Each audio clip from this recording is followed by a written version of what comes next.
우리가 나타내야 하는 성숙에 대해서 두 가지를 함께 살펴보려 합니다. 도화선이 긴 성숙한 삶, 그리고 남을 살리고 세우는, 생명을 세우는 성숙한 삶이 바로 그것입니다. 2026년 1월 첫 번째 주일과 두 번째 주일에 이어서 오늘 말씀을 통해서 2026년 성숙함을 나타내는 우리의 삶을 향하여 한 발자국 더 크게 내딛는 우리 모두가 될 수 있기를 축복합니다. 아멘. 화면 보시고 함께 읽어보겠습니다. 시작. 도화선이 긴 삶이 성숙한 삶입니다. 사랑하는 여러분, 우리가 나타내야 할 성숙한 삶의 한 가지 중요한 특징은 도화선이 긴 삶입니다. 멈추지 않고 성숙함으로 나아가야 하는 우리의 삶, 우리의 성숙함을 나타내는 삶은 하나님의 말씀을 통하여 도화선의 길이를 계속해서 늘려가는 삶입니다. 여러분, 도화선이란 무엇입니까? 도화선이란 폭탄을 터뜨리기 위해 폭약까지 불을 전달해 기폭시키는 심지를 뜻합니다. 지금도 바닷가에 가서 터뜨리는 폭죽에 이용되고 있어요. 불을 딱 붙이면 치 타고 들어가다가 퐁 하고 이렇게 터지잖아요, 폭죽이. 옛날에는 대포나 폭탄 등의 화약에 불을 붙이는 용도로 그렇게 사용이 되었습니다. 도화선이 긴 삶이라고 하는 것은 분노의 불이 딱 당겨진 후에 이 불이 타고 들어가서 결국에 뻥 터지기까지의 시간이 긴 삶을 뜻합니다. 도화선이 긴 삶이란 바로 그것을 의미해요. 욱하는 마음은 수류탄과 같아서 그냥 던지는 순간 터지고 말지만, 도화선이 긴 삶은 분노의 불이 혹시 그 심지에 도화선에 붙었다 할지라도 터지기까지 불이 타갖고 쫙 오는 그 시간이 길기 때문에 그 사이에 불이 폭약까지 오지 않도록 방법을 찾을 수도 있고요, 아예 이 선을 끊어내 버릴 수도 있습니다. 그리고 행여 끝까지 불이 폭약에 가다 뻥 터지더라도 본인도 주변 사람들도 그만큼 대비를 할 수 있습니다. 그렇기 때문에 성숙한 사람일수록 도화선이 길어서 쉽게 욱하거나 폭발해버리지 않습니다. 그러나 그렇지 못하고 너무 쉽게 욱하며 폭발해버리는 그런 삶은 여전히 더 성숙함을 향하여 나아가는 삶이 되는 거죠. 사실은 실상은 우리의 삶이 다 그런 모습이에요. 그렇잖아요. 우리 얼마나 욱하며 살아갑니까? 하나님의 마음에 합한 자라는 별명을 가진 다윗, 그런 다윗의 삶의 이야기 중에 오늘만큼은 우리가 주의 깊게 살펴서 반면교사 삼아야 할 이야기를 만나게 됩니다. 다윗이 왕이 되기 전에 사울을 피해서 광야를 떠돌며 피해 다니던 때였습니다. 계속되는 광야 생활 가운데 먹고 사는 것도 불안하고 늘 칼을 차고 살아야 하는 고단한 시간이 이어지고 있었습니다. 그런데 그 광야에서 다윗은 한 부자의 목자들과 그의 양떼들을 지켜주었습니다. 심히 부하여 양이 3,000마리여 염소가 1,000마리나 되었던 그의 이름은, 그 부자의 이름은 나발이었습니다. 다윗은 그의 소유를 약탈자들로부터 지켜주었을 뿐만 아니라 다윗과 그와 함께한 600여 명의 용사가 결코 그의 약탈자가 되지 않고 손해가 없도록 지켜주었습니다. 사실 다윗은 그와 함께한 수많은 이 사람들을 부양둬야 되고 책임도 져야 하는 그 상황에 부유한 나발을 위협해서 재물을 요구할 수도 있었어요. 하지만 다윗은 그렇게 하지 않고 그들을 지켜주었다는 거예요. 그러던 어느 날 그 부자 나발이 양털을 깎아 잔치를 벌이는 때가 되었습니다. 당시 양털을 깎을 때에는 큰 잔치를 벌어서, 이제 돈 벌 거니까 큰 잔치를 벌어서 사람들을 초청하고 특별히 나그네를 잘 대접하는 관습이 있었습니다. 그런 배경에서 다윗은 나발에게 사람을 보내요. 이 다윗과 그의 부하들이 이 나발의 목자들과 그가 소유한 가축들을 위해서 행한 친절, 헌신해준 친절을 언급하면서 좋은 날이니까, 잔치가 열리는 날이니까 음식을 좀 나눠줄 수 있겠냐고 정중하게, 아주 정중하게 사람을 보내 부탁합니다. 그러나 아주 정중하게 부탁하는 다윗의 청을 나발은 거절합니다. 나발은 정중하게 거절하지 않고 다윗을 조롱하고 모욕하며 무례하게 다윗의 요청을 거절합니다. 말씀에 이렇게 나와 있어요. 다윗은 누구며 이새의 아들은 누구냐? 요즘에 각기 주인에게서 억지로 떠나는 종이 많도다. 왜 우리가 그런 말 할 때 있잖아요. 가족은 건드리는 거 아니야. 그죠? 가족은 건드리는 거 아니야. 이런 말 할 때 있잖아요. 이 나발은 다윗의 아버지를 밝히지 않았음에도 그의 아버지를 언급하면서 이야기하고 있어요. 이 나발은 다윗이 누구인지, 그리고 그가 사울을 떠나 도망다니는 처지라는 사실을 다 알고 있었던 거죠. 그래서 다윗뿐만이 아니라 다윗 그의 아버지의 이름을 언급하며 이 가족을 건드리는 거예요. 그 가문까지도 조롱하며 모욕합니다. 그러면서 그런 그들에게는 자신의 떡과 물과 고기를 나눠줄 수 없다고 그렇게 이야기합니다. 이 모욕의 말을 전해드린 다윗은 광야에서 쌓인 피로와 쌓여있던 억울함, 그리고 이 나발에 대해서는 내가 지켜줬는데 라는 이 감정이 한꺼번에 터지려 합니다. 그의 마음 한 곳에 자리 잡고 있던 분노의 폭탄에, 그 폭탄에 달린 도화선에 나발의 도발로 불이 당겨졌습니다. 불이 당겨졌어요. 아버지의 이름까지 들먹이며 가문을 통째로 모욕한 나발의 도발로 불이 붙었어요. 안타깝게도 이 시점에 다윗의 도화선은 너무 짧았습니다. 그는 깊이 생각하거나 하나님께 묻거나 돌아볼 틈 없이 폭발해버렸어요. 욱하는 마음에 자신의 부하들에게 이렇게 명령합니다. 각기 칼을 차라. 다윗은 400명가량의 칼을 찬 부하들과 자신도 자기 칼을 차고 나발에게 달려갑니다. 분노하는 욱하는 마음은 항상 빠릅니다. 기도보다 빠르고 설명보다 빠르고 말씀보다 빠르고 후회보다 빠릅니다. 다윗의 분노는 분명한 결말을 향해 달려갑니다. 그의 분노는 내가 아침까지 나발의 집안의 남자 중에 한 사람이라도 남겨두지 않겠다, 다 죽여버리겠다라는 결심으로 그 집을 쓸어버리겠다는 마음으로까지 격해집니다. 말씀에 이렇게 얘기해요. 내가 그에게 속한 모든 남자 가운데 한 사람이라도 아침까지 남겨두면 하나님은 다윗에게 벌을 내리시고 또 내리시기를 원하노라 하였더라. 다윗이 이렇게 얘기했다는 거예요. 다윗은 하나님께서 내 원수를, 내 억울함을 갚아주신다가 아니라 내가 끝내겠다, 내가 죽여버리겠다, 하나님께 내어 맡기는 것이 아니라 내 손으로 정리하려 합니다. 하나님이 아닌 내가 나발을 심판하는, 처벌하는 심판자가 되려고 하면서 그 일에 슬쩍 하나님을 끼어들여 자신의 욱함을 정당화하려고 합니다. 이 일이 있기 얼마 전에 다윗은 자신을 이유 없이 죽이려 드는, 충성을 다함에도 그렇게 자신을 잡아 죽이려 하는 사울 왕을 단칼에 없애버릴 수 있는 순간에도, 그 순간에도 다윗은 함부로 칼을 들지 않았습니다. 다윗을 잡기 위해서 3,000명의 정예 군사를 데리고 엔게디 광야를 찾은 사울 왕은 갑자기 화장실이 급했습니다. 너무 급해서 앞뒤 가릴 것 없이 발견해 들어간 굴에, 그 굴 깊은 곳에 하필이면 다윗과 그의 사람들이 숨어 있었습니다. 너무 급하면 어쩔 수 없잖아요. 무방비 상태로 급하게 용물을 보고 있던 사울 왕을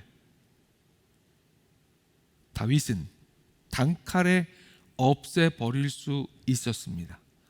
아무 잘못 없는 자신을 잡아 죽이려고 쫓아다니는 저 얄미운 사울 왕을, 그뿐만이 아니라 이렇게 대면한 순간에 냄새까지 풍기고 있는 저 사울 왕을 그냥 단칼에 보내버릴 수 있었습니다. 부하들도 그렇게 하자고, 이거 하나님께서 주신 기회가 아니겠냐고 속삭였습니다. 하지만 다윗은 하나님께서 직접 세우신 왕을 자신이 함부로 칠 수 없다며 그를 살려 주었습니다. 그렇다면, 그런 다윗이었다면 오늘 본문의 상황에서도 그와 비슷한 어떤 다윗의 성숙한 모습을 기대해 볼 수 있으련만, 안타깝게도 그때와는 정반대의 모습을 다윗이 보이고 있습니다. 사랑하는 여러분, 우리가 성숙해야 하는 이유, 계속해서 성숙함을 나타내는 삶이 되기 위해서 항상 애쓰고 힘써야 하는 중요한 이유가 여기에 있습니다.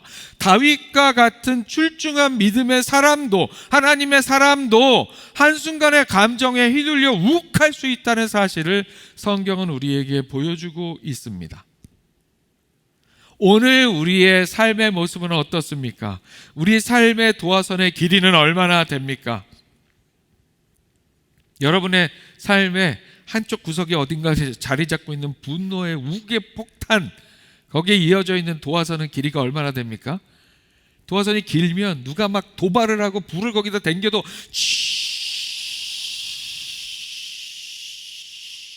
제가 호흡이 짧아가지고 더 이상 못하겠어요. 더 길어야 되는데, 이게 쭉 길면 이 사람은 그만큼 분노하지 않고 기다릴 수 있고 생각하고 판단하고 그럴 수 있는 거예요. 그런데 심지가 요즘에 그 바닷가에서 불 붙이면 좀 있다가 터지는 그 폭죽 마냥 짧아버리면 누가 옆에서 도발하는 순간 그냥 뻥 터져버리는 거예요. 사랑하는 여러분, 여러분의 삶의 도화선의 길이는 얼마나 됩니까? 그래서 이 시간이 중요합니다. 오늘 성경에서 만나는 다윗의 이 삶의 이야기를 우리가 반면교사 삼아, 나도 어쩔 수 없이 그럴 수 있다, 나도 그런 사람이란 거를 내가 스스로 인정하고 겸손함으로 하나님 앞에 서는 일, 그것이 중요합니다. 성령 하나님의 도우심을, 하나님 내 삶의 도화선 길게 해주세요, 더 길게 해주세요, 더 길게 해주세요. 하나님 앞에 말씀을 통해 하나님의 은혜와 사랑을 내가 묵상하며 짧은 내 삶의 도화선을 계속해서 늘려가는 것, 그것이 중요합니다. 그렇게 도화선이 짧지 않고 긴 삶이 성숙한 삶입니다. 누군가 도발을 해오면 오늘 제가 낸 소리를 기억하세요. 마음속에 상상하면서 불을 붙였어, 저 사람이 내 분노의 폭탄에 불을 붙였어, 목사님은 호흡이 짧아서 그만큼뿐인 소리를 못 냈지만 타들어오는 소리를 마음속으로 만드세요. 내 도화선은 10m야 20m야 나는 결코 터지지 않아. 그런 삶을 이루어 갈수록 우리는 성숙함을 나타내는 삶이 되는 거예요. 그런 삶을 살아가는 우리 모두가 될 수 있기를 축복합니다. 화면 보시고 다시 한번 함께 읽습니다. 시작. 남을 세우고 살리는 삶이 성숙한 삶입니다. 사랑하는 여러분, 성숙한 삶이란 단지 내 도화선을 늘리는 데서 끝나지 않습니다. 성숙한 삶의 범위는 그보다 넓죠.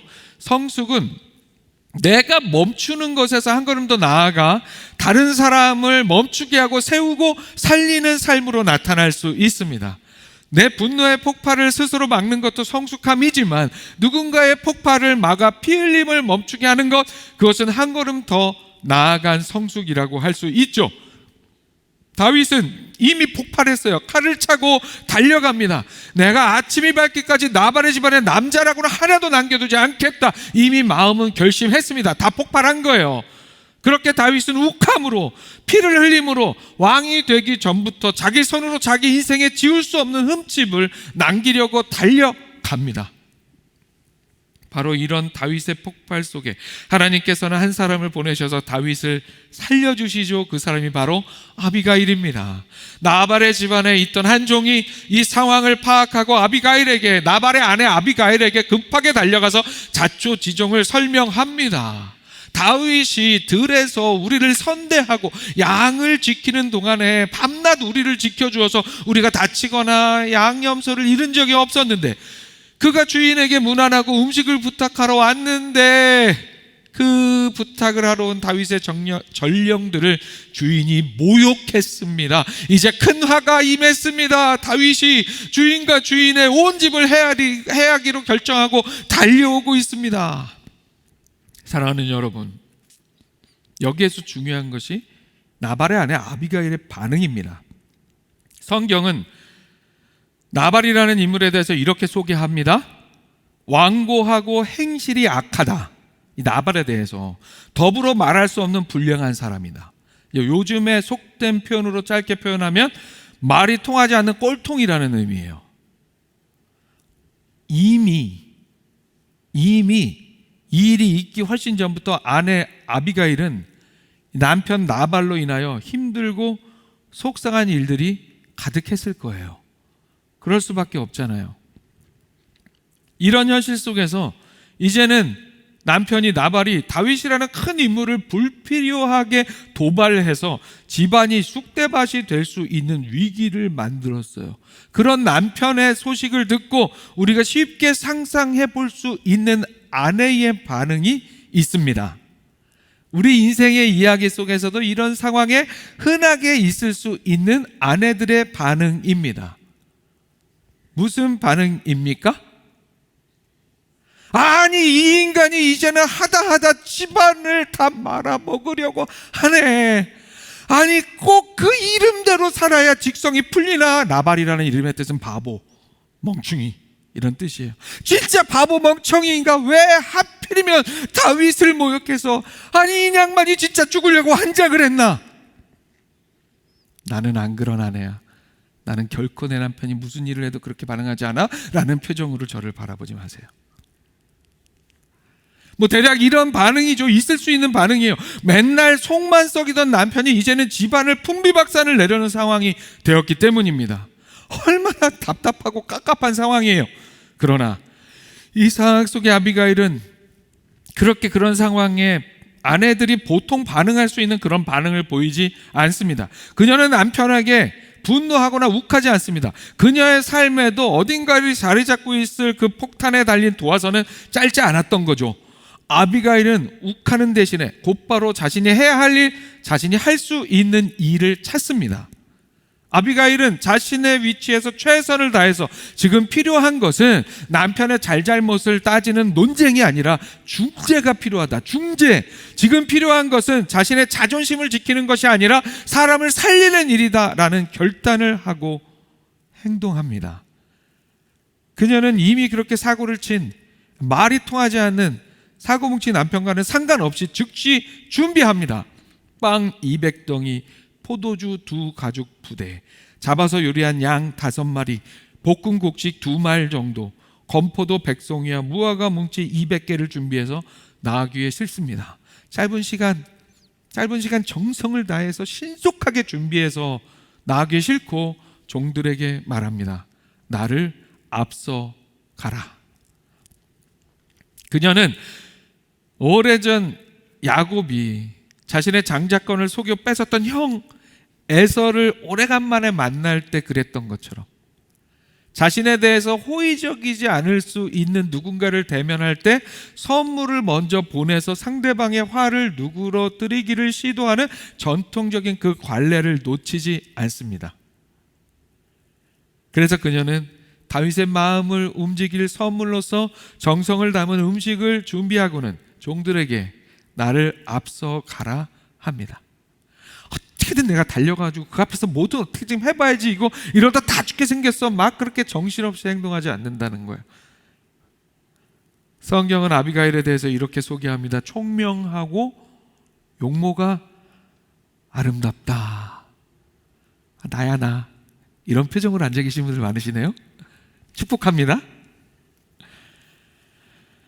그렇게 총명하고 아름다운 용모뿐만이 아니라 그녀는 참으로 성숙한 삶의 주인공이었습니다.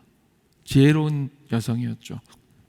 어리석은 남편으로 인해 벌어진 일이었지만 그 일로 화를 내거나 모른 척하거나 하지 않고 아비가일은 다윗의 화를 누그러뜨려 공동체를 살리기 위해 지혜롭고 성숙하게 행동합니다. 다윗을 만난 아비가일은 내가 죽어서 남을 살리는 성숙한 십자가의 원리를 실천합니다. 그녀는 다윗 앞에 엎드려 이렇게 말합니다. 내 주여 원하건대 이 죄악을 나 곧 내게로 돌리시고. 잘못은 누가 했습니까? 잘못은 남편 나발이 했는데 엎드려 사과는 아비가일이 합니다. 그녀는 스스로를 낮추어 분노의 화살을 대신 맞음으로 다윗의 그 분노를 녹이기 시작합니다. 사랑하는 성도 여러분, 누군가 분노의 칼을 휘두를 때 같이 칼을 뽑는 것은 누구나 할 수 있는 일이에요. 그러나 성숙한 사람은 아비가일처럼 그 분노를 오히려 내가 온몸으로 받아내며 그 도화선에 붙은 분노의 불을 꺼트리는 역할을 해줍니다. 또한 아비가일은 다윗과 논쟁하거나 변명하지 않고 겸손한 자세로 그를 설득합니다. 그녀는 다윗에게 이렇게 말합니다. 내 주여, 여호와께서 당신을 세워 이스라엘의 지도자로 삼으실 터인데 나중에 왕이 되셨을 때 무죄한 피를 흘렸다는 후회나 양심의 가책이 있어서야 되겠습니까? 이것이, 이 말을 하고 있는 모습이 아비가일의 그녀가 가지고 있던 성숙함을 나타내는 중요한 모습이었습니다. 그녀는 지금 욱해서 살인자가 되려는 다윗에게서 미래의 위대한 왕의 모습을 끌어내주고 있습니다. 다윗이 그 순간 욱하면서 잃어버렸던 하나님과 사람들 앞에서의 영적 품격을 되찾을 수 있도록 도와줍니다. 이처럼 아비가일의 성숙함은 상대의 실수에 함몰되지 않고 그 사람이 원래 어떤 사람인지, 하나님 안에서 어떤 존재가 되어야 하는지를 일깨워 주어 그를 다시 세워주는 그런 역할을 합니다. 결국에 이 이야기는 어떻게 됩니까? 그 결과에 해당하는 말씀이 오늘 우리가 함께 읽은 본문입니다. 다윗은 그녀의 지혜를 칭찬하며 자신이 피를 흘려 친히 복수하는 것을 막은 그녀를 축복하고 평안을 빌며 돌려보냅니다. 아비가일의 성숙한 대처 덕분에 다윗은 욱해서 피 흘린 왕이라는 오명을 피하게 되었고 나발의 집안 남성들, 집안 사람들은 생명을 얻게 되었습니다. 2026년 사랑하는 여러분의 삶이 이런 아비가일의 성숙함으로 가득하기를 소망합니다. 여러분의 가정에서, 직장에서 누군가의 이 마음속 한구석의 폭탄에 그 도화선에 불이 딱 붙었을 때 함께 타오르는 폭탄이 되지 마시기 바랍니다. 대신 그 불을 끄고 상대방의 품격을 지켜주며 공동체를 살려내는 아비가일이 되시기를 축복합니다.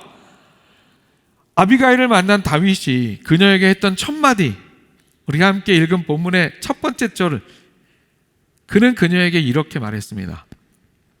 오늘 너를 보내어 나를 영접하게 하신 이스라엘의 하나님 여호와를 찬송할지로다. 아멘. 사랑하는 여러분, 여러분의 성숙함을 나타내어 주변 사람들에게, 여러분이 사랑하는 많은 사람들에게, 사랑하는 성도들에게 하나님을 찬송하게 만드는 축복의 통로가 되는 그런 여러분의 성숙한 삶이 되는 2026년 여러분들의 삶이 될 수 있기를 주님의 이름으로 축원합니다.